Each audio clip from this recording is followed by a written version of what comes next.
of my, like cocaine or morphine or whatever else I'm addicted to, right? I only want a certain quantity of it, and therefore if my supplier raises the price, I'm going to pay it, because I still need that certain quantity. And even if they keep reducing the supply, restricting the supply, and that increasing the price, I'm still going to pay a really high price. And this is true for cigarettes. At $10, okay, people are probably smoking just as many cigarettes as they were when cigarettes were $2 a pack. This might mean that I get more money, and we tax cigarettes, and we make a lot of money off smokers, and it really doesn't change their behavior.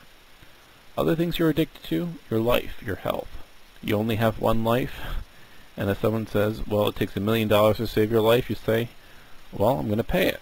And if someone says $10 million to save your life, and you can get that money, well, guess what? You're probably going to get that money and pay it, because you only have one life. Right? It's a vertical demand curve. I demand one life. I don't demand 2 lives. I don't want 0 lives. I don't want negative lives. Okay? I want a fixed quantity of it. I want a fixed quantity of health, and I will pay a very high price to keep that constant demand. Now, a vertical supply curve is basically saying there's a technological resource constraint. Right? We don't have time machines. We have to obey the laws of thermodynamics, which means that some things just can't happen. Okay? If there's no oil in the world, I can't supply oil. If there's no time machines in the world, I can't give you a time machine no matter how much money you offer it, or no matter how much you demand it. Or you can have something like there's water in a desert. Okay?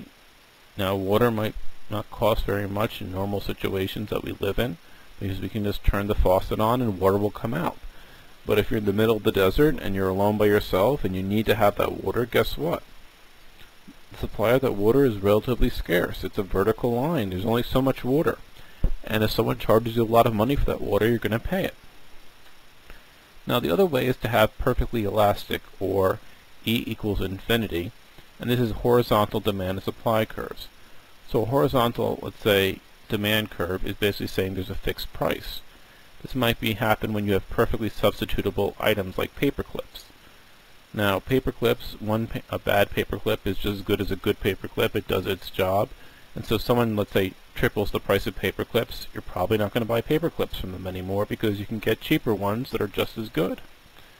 So that might be where you might have a horizontal or nearly horizontal demand curve. Now, when you have fixed costs, like a liquidity trap, where the price of cash and the price of a long-term bond are basically equal, that's kind of defining what a liquidity trap is. Or you have identical production processes among quantities. The supply might be just a horizontal line, or a relatively horizontal line, because you have fixed costs. A good example of this is software, or an email. It costs just as much to send an email to 100 people as it does to one person. I can relatively, or almost at no cost, copy some software. Right? Once I have, let's say, Microsoft Office in my hands, in the old days I could copy an infinite number of copies of that software, and as a result I could provide you whatever quantity you wanted at a fixed price.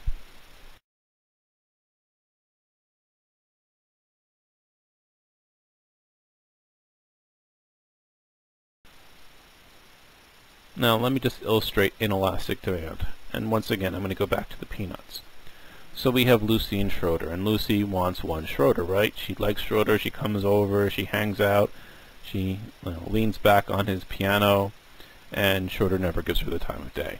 And partially that's because Lucy just wants one Schroeder. She has a demand for one Schroeder, and you could say the supply of Schroeder is a non-vertical line. So there's this price that Schroeder will, let's say, give Lucy her one Schroeder, but Schroeder realizes that, how do I, let's say, increase the price that Lucy's going to pay? Right? She only has one supplier for what she wants. And so what Schroeder does is play hard to get, which is another way of saying I'm going to restrict the price. Right? If I flip Lucy over, I pull out my piano, I'm basically saying I'm hard to get. I'm going to restrict the supply of, all this lovely Schroederism. And as a result, Lucy will pay it because, guess what? Lucy wants one Schroeder and she'll pay a higher price. Now, another example is in the medical field.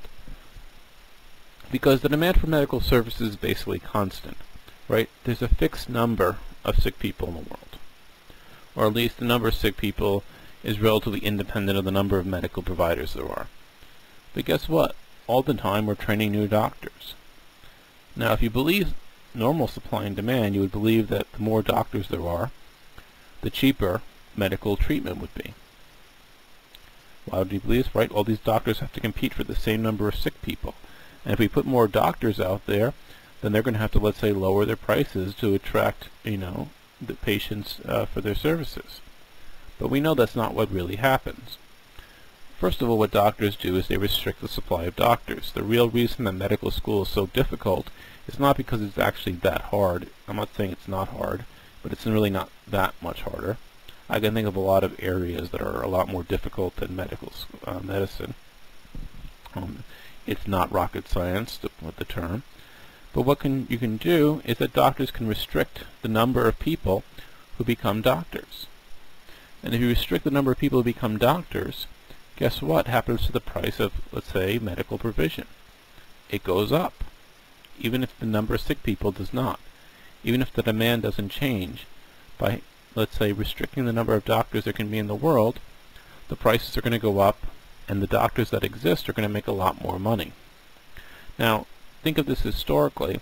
100 years ago, anyone could have been a doctor, right? You could have Dr. Quack selling you water with sugar and alcohol in it, and sell it as medicine, or someone like Coca-Cola could be sold as a drug, and anyone could have been a doctor.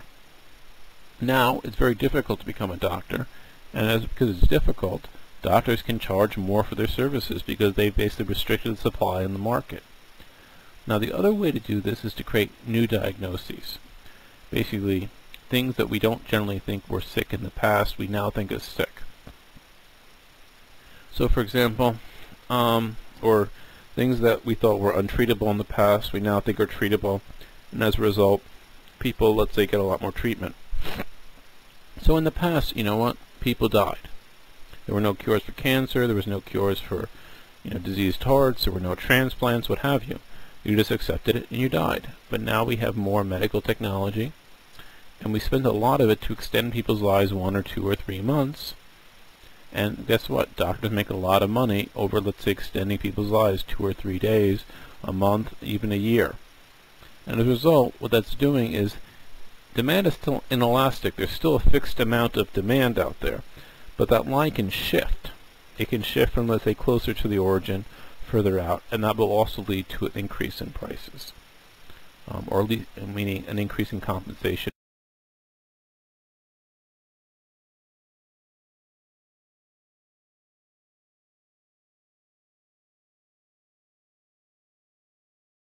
For medical providers.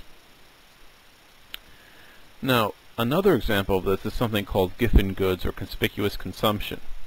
Now you can see here the supply and demand curves are not just one is vertical and one is horizontal, but you can see they both have the same sign on their slope. These are both upwardly sloping lines. So imagine we did what we were doing, let's say, before. Let's say we reduce supply.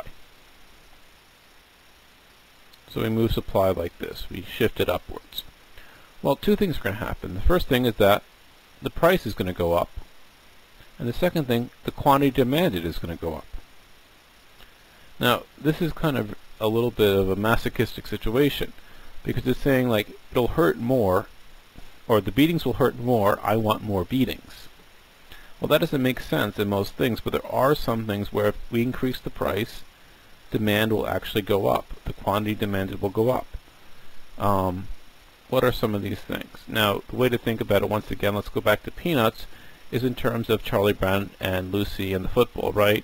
We all know Charlie Brown tries to kick the football, Lucy pulls it away, Charlie Brown lands flat on his back, once again and again and again and again and again. Now, this is like, Lucy keeps pulling away the football, and you would think this would make Charlie Brown think, okay, I'm not going to kick the football anymore, this is a stupid idea. But in fact, the more that Lucy pulls away the football, the more that Charlie Brown wants to kick it. Unfortunately, this is going to lead to Charlie Brown falling on his back, and that's not really a good thing. The point is, he's not going to be deterred by the fact that Lucy pulled away the football. He's actually going to come back next time and want to kick it more, and that's probably not a good thing.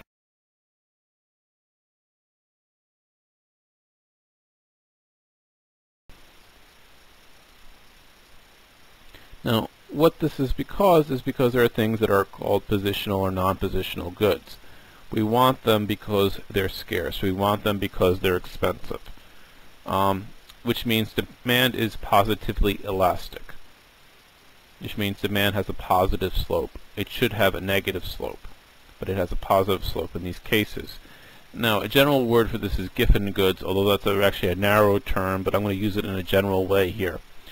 And the meaning is that the higher the price is, the higher the quantity demanded, which is contradictory to what we generally think demand curves should be, right? Demand curves should slope downward. But now we have situations where price and quantity go up, at least in terms of demand, which means it has a positive slope.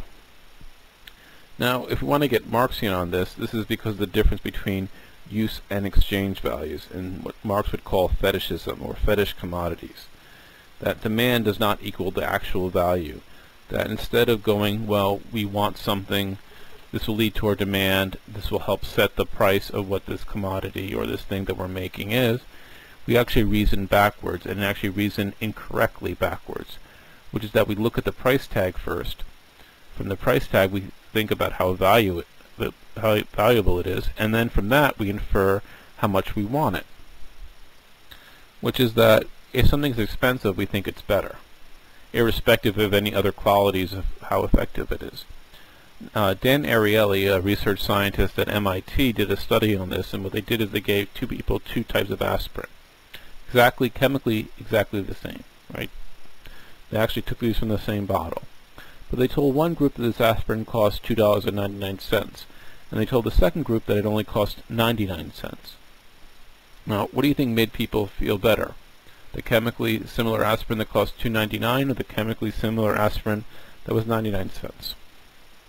Well, guess what? The $2.99 people got better. Not just felt better in their own mind. They weren't just crazy. They actually, let's say, measured their heart rate and their pulse and their blood pressure. And the people who took the more expensive aspirin actually got better, even though the chemistry, there's no reason. It was exactly the same. The second thing is that conspicuous consumption. And conspicuous consumption means we consume things for other people's benefits. We consume them so other people can see us consuming them. So when we buy gifts for people, is a great example of this. When we, let's say, buy a dress, like a wedding dress or a prom dress, we're not buying it because we want it. We're buying it because we want other people to see us have it. Now, just imagine, if you're a lady listening to this, that your boyfriend buys you flowers or chocolates, and he goes, yes, I got you a dozen roses. And then he says, and I got them 75% off. Well, we don't feel as good, right? It's still a dozen roses, and maybe we should be happy that he saved his money and got them cheaply, right?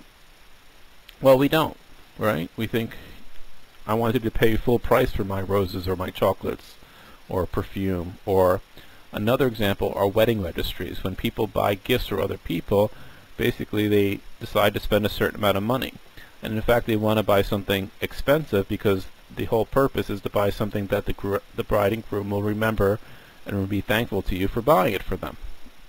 And so nothing on a wedding registry is ever sale priced, as much as they sometimes say it is. The other one is in terms of grades. Most people think, for example, an 85 is a perfectly good grade.